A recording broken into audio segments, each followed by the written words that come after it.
Hello everyone! Yeah. Paano ba? Hindi kasi ako nasanay mag-vlog ng ganito ba? Diba, mostly lang, sayaw-sayaw, kanta-kanta. But anyways, I would like to say thank you to Miss OC sa binigay niya sa akin na ito, sapatos, shoes, rubber shoes, a pair of shoes, and this one, lipstick guys. Nakaset siya, bale, apat na kulay. Yan. Super nice. May gagamitin na kami ni Rapgels Mix TV. Ayan. Ayan. Gusto kong mag-video kasi this is my first time na makareceive ng regalo from a organic friend. Nakiki-friend na rin ako, ganyan. Sa napaka-generous na sponsor dito sa YT. Isa sa mga pinaka-generous na sponsor. Thank you so much, sis. And di ko to in-expect kasi kanina pagkatapos ng live niya, pumunta siya sa office. And then, sabi niya sa'yo to, binigay ni Miss Osi ganito.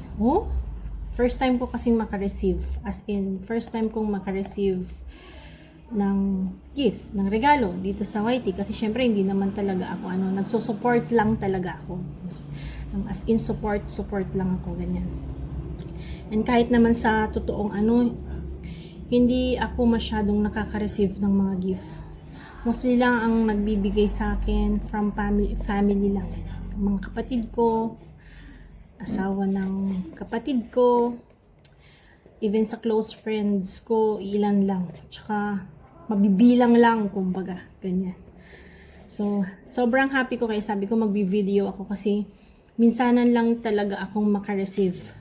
Mapa-YT, mapa-true to life, ganyan. Kasi, kami talaga, sa ate ko, sa kuya ko, ako, hindi naman sa pagmamayabang pero, mas kami ba, nagbibigay kesa nagre-receive.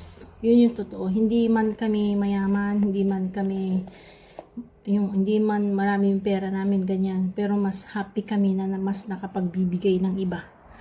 Kasi mostly, di ba sabi nila pag ganyan ka daw, mas marami din daw biyaya. Kaya naniniwala ako kasi tignan mo si Miss OC. Di ba? Sobrang grateful ako kasi ito nga, first time ko talaga. Kaya sabi ko magbi-video ako, i-upload ko to sa YT ko. Kasi ito yung pinaka-first na marireceive ko dito sa YT ba. Ayan, so ayun. Thank you so much, Miss OC. Ayan, nakiki-friend na rin ako. Hindi. Pero gusto ko din magpasalamat kasi sobrang support nyo din kay Rapgels. Ganyan. So, maraming salamat. And, yun lang. Bye!